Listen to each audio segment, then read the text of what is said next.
चहाविषयी एक गोष्ट सांगायची आहे की चहा जर तुम्हाला सगळ्यांना प्यायचा असेल तर पाणी उकळायचं.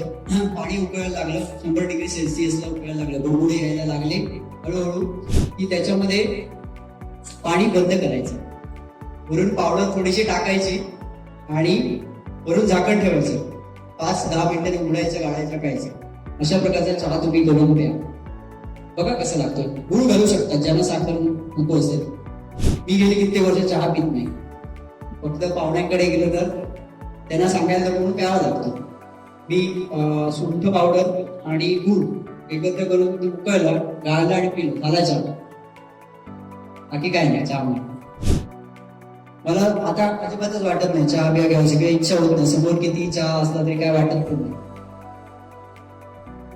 तर बघायला गेलं मी ही प्रोसिजर का सुद्धा सांगितली चहा पावडर नंतर टाकण्याची, कारण चहा पावडर जर उकळली गेली तर त्याच्यातून हानिकारक द्रव्य तयार होतात बऱ्याच प्रमाणात आणि तीच मग आपल्या पोटात जात असते. असं आपण कित्येक वर्ष करत असतो.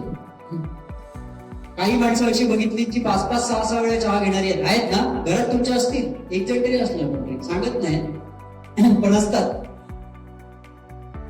जास्तीत जास्त चहा अर्धा कप 2 वेळा, सकाळी उठल्यानंतर संध्याकाळी 5 ते 6च्या दरम्यानचा जो वेळ आहे ते बस, दॅट्स ऑल, सफिशियंट.